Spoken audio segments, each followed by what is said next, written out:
أعوذ بالله من الشيطان الرجيم.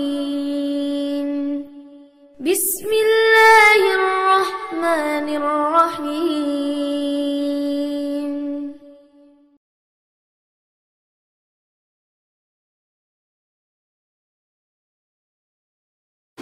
وسيئات أعمالنا ومن يهده الله فلا مضل له ومن يضلل وأشهد أن لا إله إلا الله وحده لا شريك له وأن سيدنا وحبيبنا وعظيمنا محمد اللهم صل وسلم وبارك على محمد وعلى آل محمد كما صليت وسلمت وباركت على إبراهيم وعلى آل إبراهيم إنك حميد مجيد.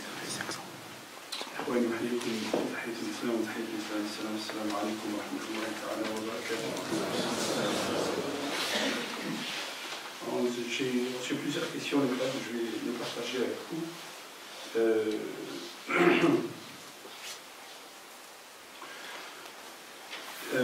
Un frère m'écrit en disant qu'il a dit à sa femme قالها أنت طالق أنت طالق أنت طالق trois fois.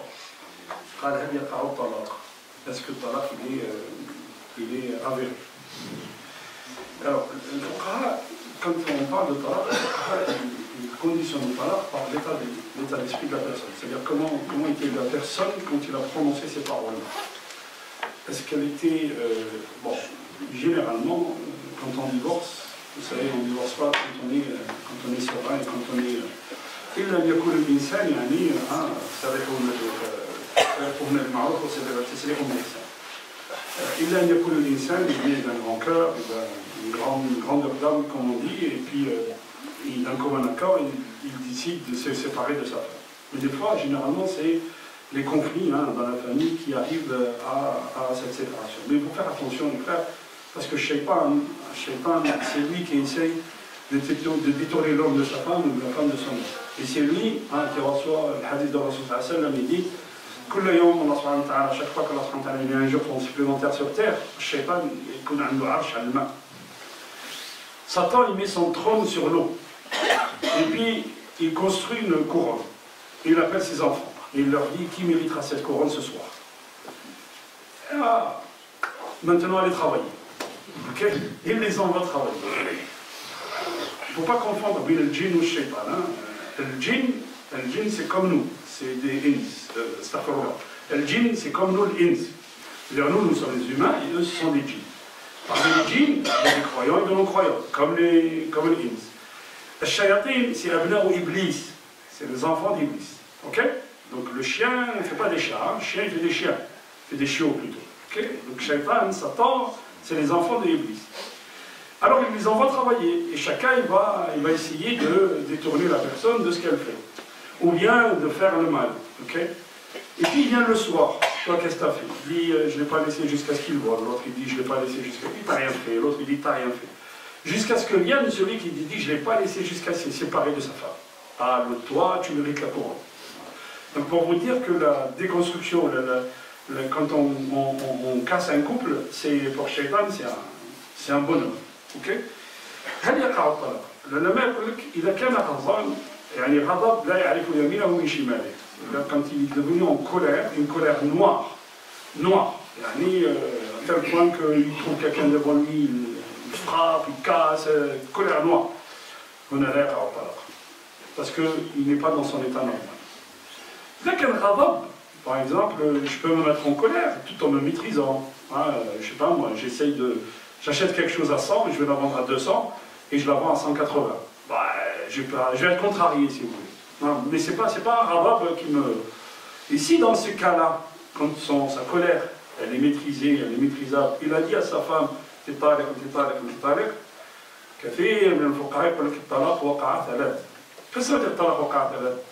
إنه لا يستطيع أن يتزوجها. خلاص, il ne peut plus se marier avec elle jusqu'à ce qu'elle se marie avec quelqu'un qui divorce avec elle, et comme ça il peut la reprendre.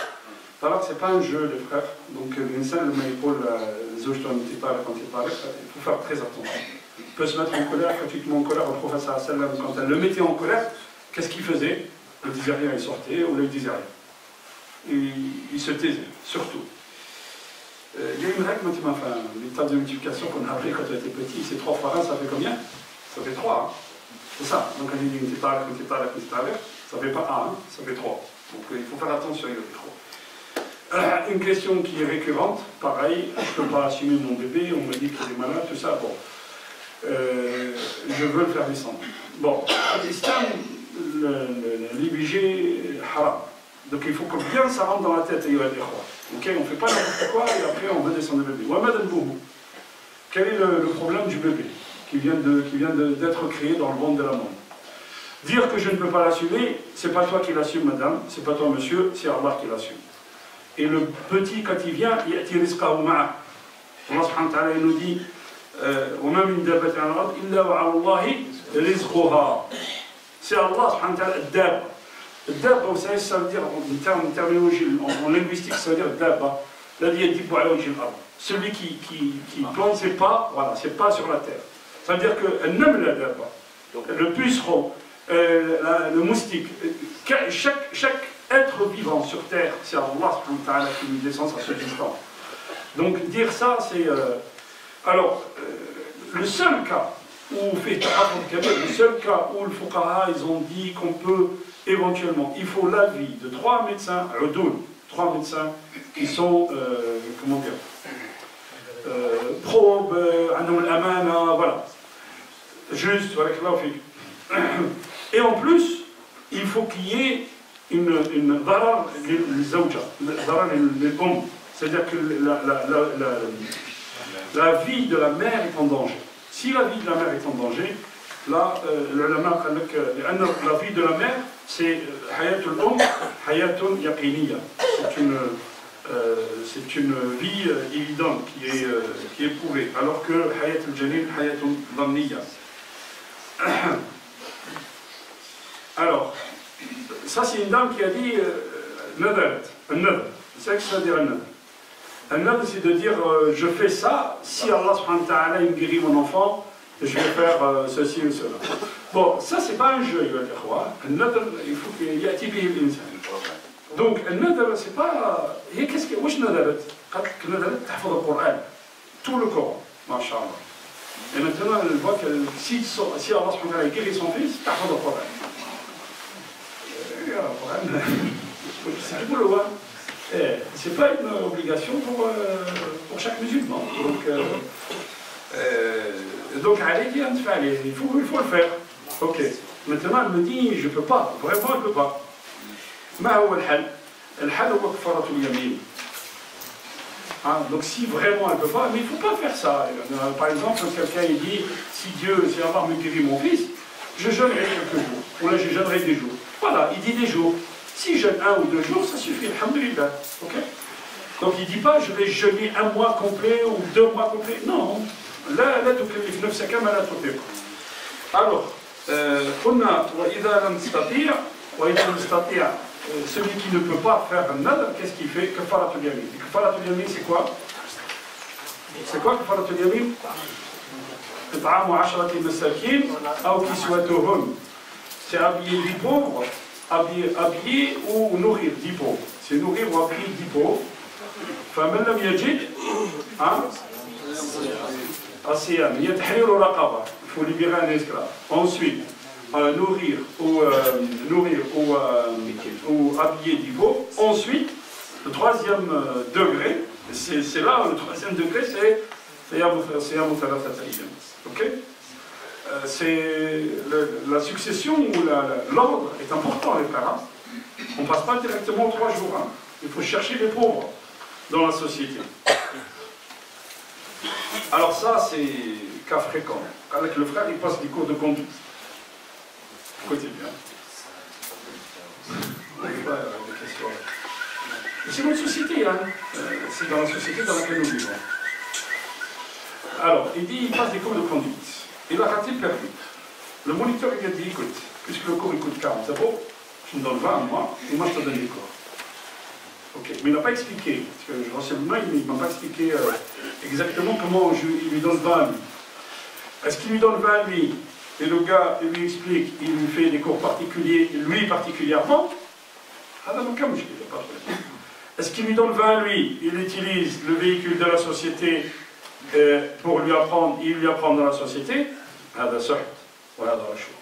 Allah subhanahu wa ta'ala il dit وَتَعَاوَنُوا عَلَى الْبِرِّ وَالتَّقْوَى وَلَا تَعَاوَنُوا عَلَى الْإِثْمِ وَالْعُدْوَانِ. Donc Allah subhanahu wa ta'ala dit aidez-vous dans faire le bien, pas dans le donc هذا لا يجوز. Ok? S'il te donne des cours particuliers, frère, il t'amène avec lui, il te dit voilà, il prend sa voiture, il te dit donne-moi la route, il n'y a aucun problème. Mais s'il utilise le véhicule de la société et sans le dire au patron, ça c'est du vol. Ok? Donc il ne faut pas les laisser avec le balanassou, c'est الذين آمنوا ولم يلبسوا إيمانهم بظلم. Ceux qui ont cru et qui n'ont pas habillé leur croyance, qui n'ont pas habillé leur foi avec une injustice. Une injustice, c'est quoi? C'est ça, il y a des fois. Bon. Alors, l'Israël Namima, je vais vous dire, sur quel point? Alors, je ne sais pas, mais les jeunes d'entre vous qui connaissent les réseaux sociaux, des fois, on reprend des choses qui se disent sur une personne. Et on les reprend sur un compte Facebook, par exemple. Je reprends ce que M. Antel a dit, et je le mets sur mon compte à moi. Et je transmets à tous ceux qui sont mes amis, ou là, je sais pas. Les abonnés, non, les followers. Les followers, c'est-à-dire les suiveurs, ceux qui suivent. Tu vois, je suis, hein. Ils rigolent. Les followers. La chia, oui, ceux qui suivent. Voilà. لا مش الفاحشة نو هذه نميمة يتكلم في إنسان كلام مش مش فاحشة لكن يتكلم فيها أن هذا كذا وكذا وكذا et lui il le répond هذه نميمة نميمة c'est pas seulement tu le dis de parole mais quand j'écris moi ce que j'ai pas vérifié j'écris quelque chose que quelqu'un a répété et je vais le mettre sur mon compte et que tous les gens d'autres gens vont le voir هذه نميمة والرسول صلى الله عليه وسلم يقول لا يدخل الجنة نمام. Celui qui fait le namima c'est, comment on dit en français? Là, le namima c'est la calomnie. C'est la calomnie, ouais. C'est la calomnie. C'est-à-dire dire des choses sur la personne et puis وَمَنْ نَمَّا لَكَ نَمَّا عَلَيْكَ. La calomnie c'est le qadh. Le qadh c'est la calomnie et le namima c'est quoi? Le colporté. Le colportage, ouais. Le colporté de fausses informations, le colporté. C'est pas le clope, quoi, c'est ça. Ok, machallah, vous êtes là, hein?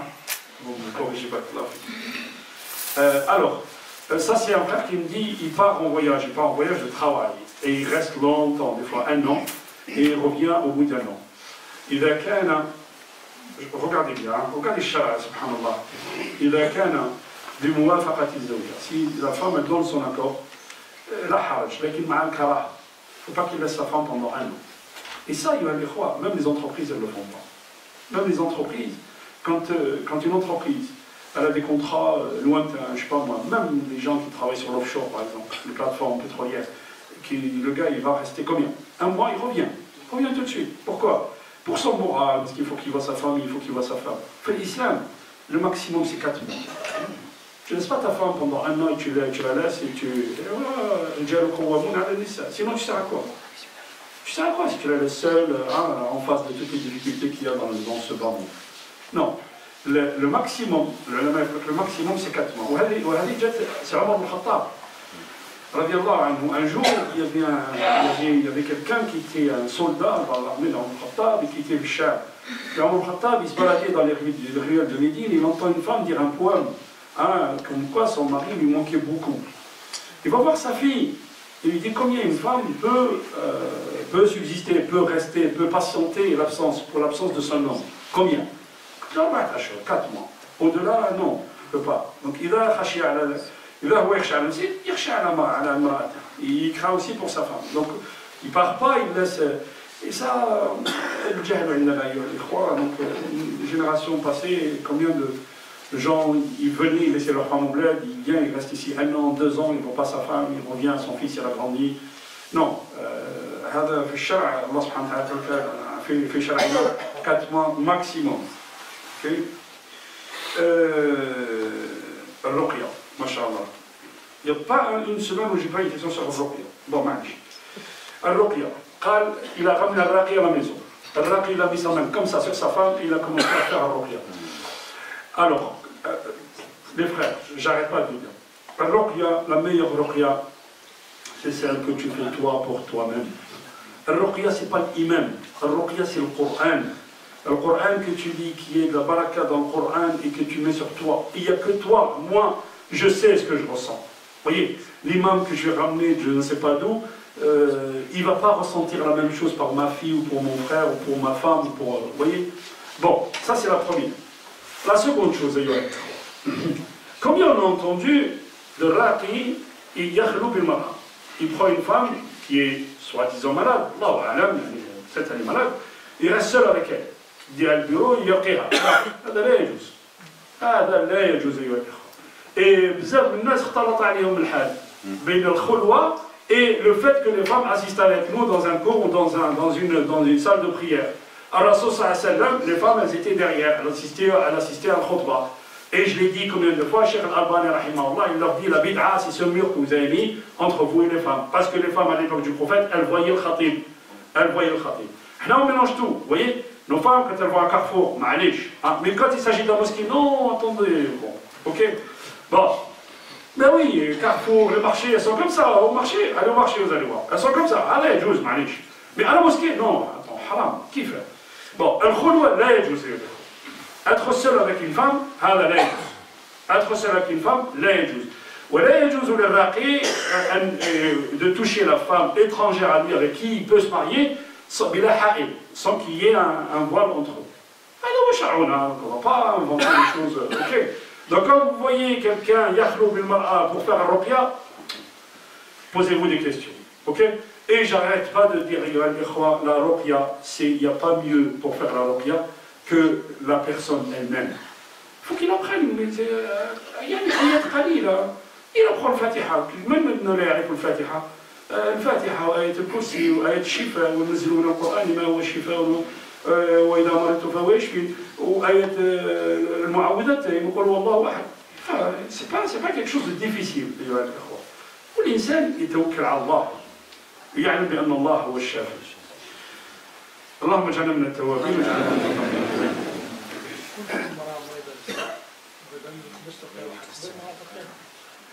Aïcha, quand elle a reçu ça, Aïcha lisait le Coran sur la main du prophète, parce que la main du prophète était plus pieuse si tu veux, et elle essuyait sur le visage du prophète avec la main du prophète. Mais il y a quand elle a le Coran.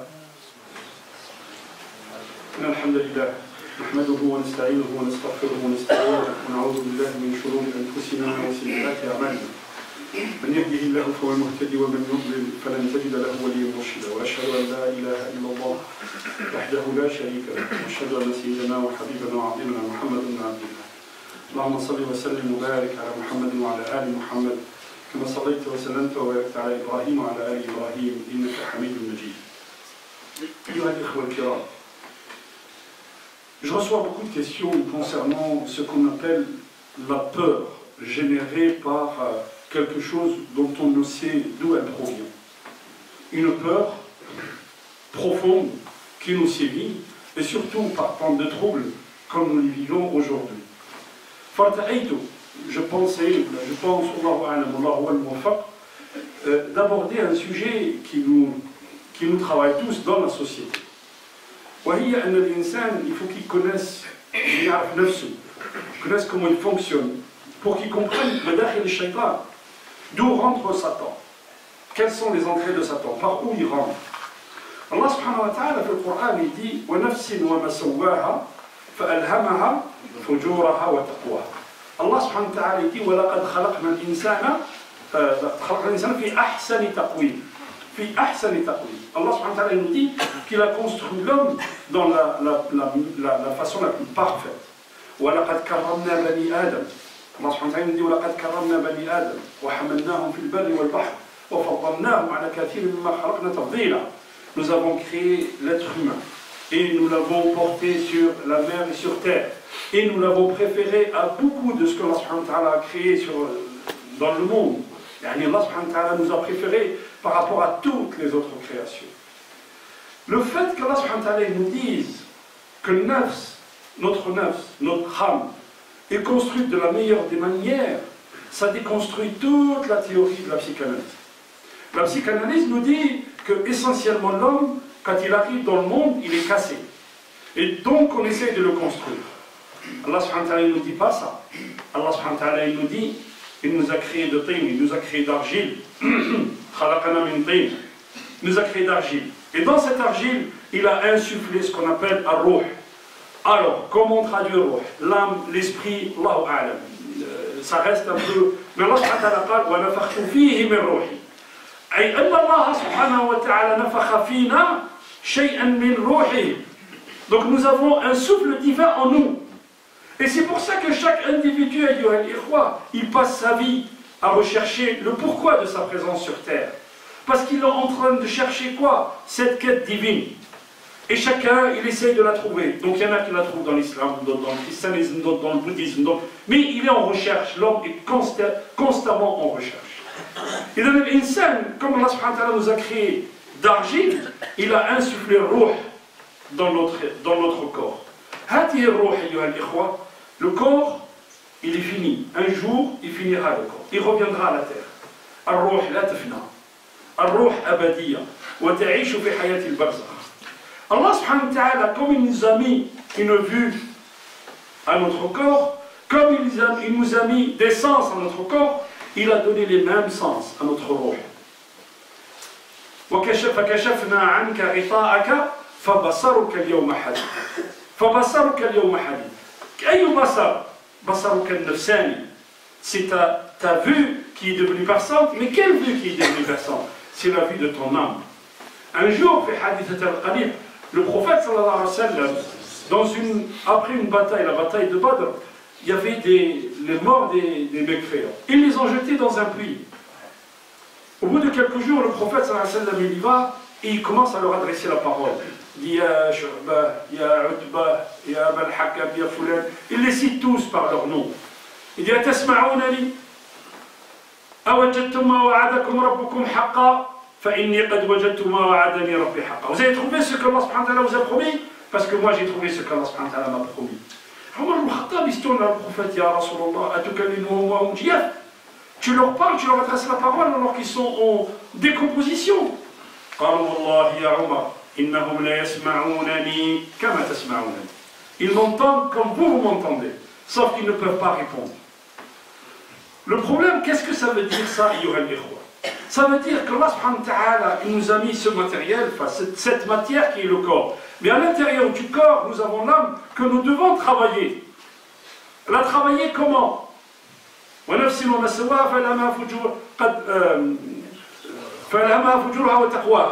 ta'ala nous demande de travailler. Ça veut dire quoi? Tu essaies de la purifier, tu essaies de l'entretenir, tu essaies d'entretenir ton nafs. Quand tu entretiens ton corps, entretiens ton nafs. Vous avez vu la plante? Comment on l'entretient? On lui met de l'eau. Si tu mets une eau crasseuse, si tu mets une eau polluée, ben la plante ne grandira pas. Et bien la même chose pour notre nafs, ayyuha al-ikhwa. De où est-ce qu'on va chercher notre source? Elle est où notre source pour abreuver notre âme? Et la source première pour abreuver notre âme, qui c'est qui nous a créés? C'est Allah subhanahu wa ta'ala. Donc c'est lui qui nous connaît. Et c'est lui qui nous dit comment on doit se comporter. Et si on ne veut pas être malade intérieurement, comment on doit se comporter? Et même, ayyuha al-ikhwa, les ulama, ils nous disent, généralement quand on est malade intérieurement, les trois choses qui ont rendu notre âme malade, et du coup, quand on parle de l'waswas, waswas ou shaitan, d'où est-ce qu'il vient waswas ou shaitan? Est-ce que le shaitan il va rentrer dans mon âme pour m'empêcher de faire la prière? Le shaitan, qu'est-ce qu'il va faire? Allah subhanahu wa ta'ala, il le dit bien, fait surat al-Nas. قل أعوذ برب الناس قل أعوذ برب الناس ملك الناس إله الناس من شر الوسواس الخناس. Al-Khannas, ça veut dire celui qui se cache. Il va te dire des mots, il va te dire des choses, mais après il se cache. Comment il agit, shaitan? Le shaitan, il va prendre le thème de notre voix. Donc en fait, je suis en train de me parler à moi-même, je pense que je suis en train de me parler à moi-même, mais en fait c'est shaitan qui est en train de me susurrer des mots. C'est shaitan qui est en train de me susurrer des mots. Et si je l'écoute, si je ne dis pas si je ne lis pas le Coran, si je l'écoute, à un moment donné je lui ouvre la porte. Et si je lui ouvre la porte, à shaitan là, il va prendre le pouvoir sur moi. C'est exactement la même chose, ayyuha al-ikhwa, que si j'ai une plaie sur ma main. Si j'ai une plaie sur ma main, que je ne la soigne pas. Si j'ai une plaie sur ma main, que je ne la soigne pas, elle va gangréner ma main. Et si ma main gangrène, eh ben c'est tout le corps qui va subir. C'est exactement la même chose à Ayyuha al-Ikhwa. Si j'ouvre la porte à Shaitan, par rapport à mon nafs, à Shaitan, il va en prendre la tête. Je vais me laver, je vais dire non, je ne me suis pas lavé, je vais refaire encore. Et dès que je suis malade, je pense que je vais avoir le cancer. Dès qu'un de mes enfants est malade, je pense qu'il va mourir. Dès que j'entends, vous avez vu, hein, on entretient la terreur dans le pays. Dès que vous regardez les médias, vous regardez la télé, tout ça, les gens ont peur. Les gens, ils ont peur de qui? De leurs voisins, ils ont peur de leur ombre, ils ont peur de tout. Wallahu yad'u ila dar as-salam.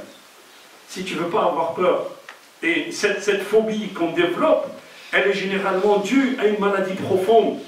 Cette maladie, ben justement, c'est cette peur qu'on a eue un jour. Un jour, il y a un événement que nous avons subi dans notre vie et qui nous a fait très peur. Et donc, cette peur, elle remonte à la surface à chaque fois qu'il y a des événements qui vont nous faire peur. Alors, il y a trois types de choses qui font que mon âme soit malade. C'est une peur profonde, ou une tristesse profonde, ou bien des idées noires que j'ai eues quand j'étais petit, et j'ai grandi avec ça.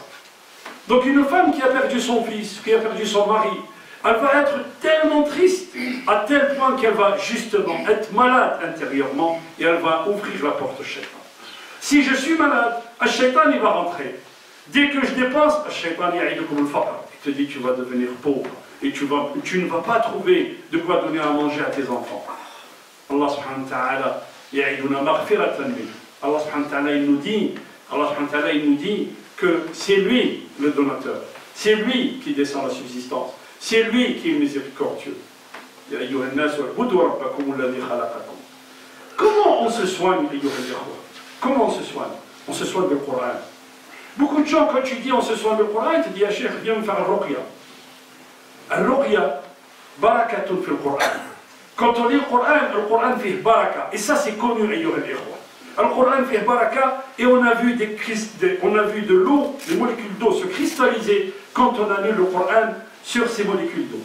On a vu ces molécules d'eau se cristalliser. Comme l'homme, il fait à 78% d'eau, eh ben ces molécules aussi se cristallisent. Il ressent l'effet du Qur'an sur lui. Surtout s'il y a Allah subhanahu wa ta'ala. Mais on se guérit par la connaissance des préceptes du Coran. Quand on sait que c'est Allah huwa al-Razzaq, wa huwa al-Muhyi, wa huwa al-Mumit, wa huwa alladhi qaddara al-aqdar, wa huwa alladhi idha arada shay'an an yaqula lahu kun fayakun. إذا علمنا هذا نرتاح. الذين آمنوا ولم يلبسوا إيمانهم بظلم أولئك لهم الأمن. Regardez ce que dit Allah subhanahu wa ta'ala dans le Coran. Ceux qui croient, ceux qui ont la foi, et qui n'ont pas voilé leur foi par quelques injustices. Ils ont quoi? Ils ont la paix, ils ont la sécurité. Quand tu crois à Allah subhanahu wa ta'ala, Allah subhanahu wa ta'ala il descend la paix et la sécurité sur toi. Comment tu crois en Allah? C'est pas que tu fais journalièrement, pardon, c'est pas que tu fais tous les jours en essayant de le connaître. Qu'est-ce que ça veut dire Allah Razzaq? Qu'est-ce que ça veut dire Allah Khaliq? Beaucoup d'entre nous pensent qu'Allah Khaliq, il m'a créé, puis je suis dans le monde, et puis voilà. Allah yakhluquka, à chaque instant, il te crée. Si je ne respirais pas là, je mourrais. Et cette respiration, c'est grâce à Allah que je l'ai. Si mon cœur s'arrête de battre, j'arrêterai de vivre. Et ça, c'est Allah qui l'a ordonné. Si Allah n'ordonne pas que ma peau se referme après une blessure, eh bien j'aurai plus de peau et je pourrai mourir. Et qui c'est qui m'a recréé de nouveau, qui a recréé cette peau? C'est Allah subhanahu wa ta'ala. Cette connaissance d'Allah qui va me rapprocher de lui et qui va me donner la paix, ayyuha al-ikhwa. Et la paix intérieure, l'iman, min al-amn wa min al-amana, la paix intérieure ne s'obtient que par la foi. اللهم اجعلنا من المتقين واجعلنا من المؤمنين. اقول قولي هذا واستغفر الله لي ولكم استغفروه ويغفر لكم انه هو الغفور الرحيم.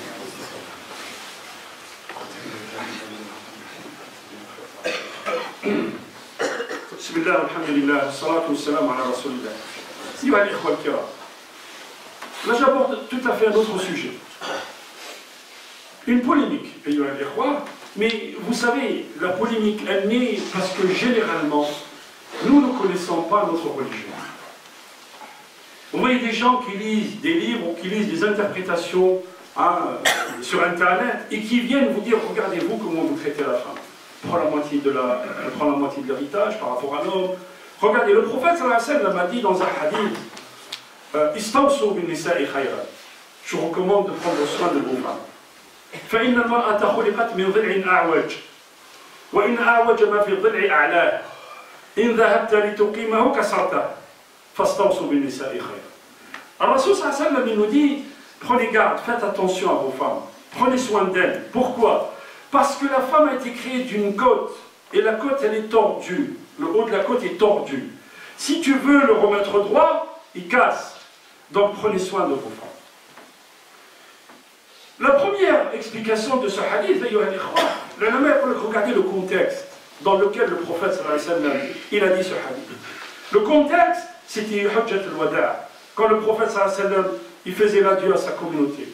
Il nous demandait quoi? À nous de prendre soin des femmes. La première femme que j'ai connue, que tous, comme nous sommes ici, nous avons connue, c'est laquelle? C'est notre maman.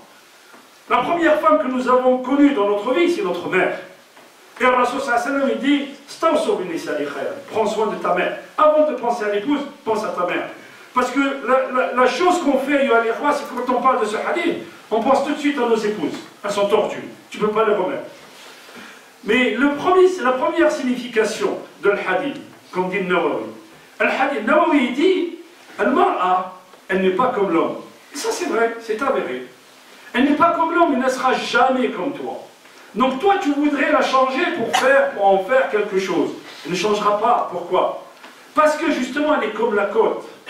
La côte, Allah subhanahu wa ta'ala, il l'a créée comme ça. Donc si tu veux la remettre comme toi tu veux, ben tu vas casser. Tu vas casser cette volonté qui est en elle. Tu vas casser cette miséricorde et cette affection qui est en elle. Deuxième niveau d'explication, la côte c'est quoi? La côte c'est ce qui est là. C'est ce qui est sur ma cage thoracique. Or Allah subhanahu wa ta'ala, pourquoi il a créé la côte tordue? Justement pour protéger les organes vitaux à l'intérieur de mon corps. C'est pour ça que la côte elle est tordue. Donc la femme, ce que nous on pense qu'elle est tordue, Allah subhanahu wa ta'ala l'a créée comme ça pour protéger le foyer familial, pour protéger ses enfants. C'est-à-dire là où toi tu ne vas pas de mal, la femme elle va paniquer pour son fils. Et elle va être en petit soin avec lui. Vous voyez, là où nous on dit tu exagères, elle n'exagère pas. C'est Allah subhanahu wa ta'ala qui l'a créé comme ça. Vous avez vu la deuxième signification qui dit que finalement la femme, elle est protectrice des organes vitaux de notre société et de notre famille. Nous on ne la voit pas comme ça. La femme elle est tordue, frappe ta femme. Si elle ne comprend pas elle, pourquoi? Toi tu sais pourquoi. لا إله إلا الله اللهم اجعلنا من التوابين واجعلنا من المتطهرين اللهم اهدنا فيمن هديت وعافنا فيمن عافيت وتولنا فيمن توليت وبارك لنا فيما أعطيت وقنا شر ما قضيت إنك تقضي ولا يقضى عليك إنه لا يذل من وليت ولا يعز من عزيت تباركت ربنا وتعاليت يا ذا الجلال والإكرام اللهم اقسم لنا من خشيتك ما تحول به بيننا وبين معصيتك ومن الطاعات ما تبلغنا به جنتك ومن اليقين ما تهون به علينا مصائب الدنيا ومتعنا اللهم بأسماعنا وأبصارنا وأبداننا أبدا ما أحييتنا واجعله الوارث منا واجعل ثأرنا على من ظلمنا وانصرنا على من عادانا ولا تجعل الدنيا أكبر همنا ولا مبلغ علمنا واجعل الحياة زيادة لنا في كل خير واجعل الموت راحة لنا من كل شر اللهم انصر الإسلام والمسلمين اللهم ارفع الضر عن إخواننا المظلومين في كل بقاع الأرض يا رب العالمين عباد الله إن الله يأمر بالعدل والإحسان وإيتاء ذي القربى وينهى عن الفحشاء والمنكر والبغي يعظكم لعلكم تذكرون ولذكر الله أكبر والله يعلم ما تصنعون وقوموا إلى صلاتكم ورحمة الله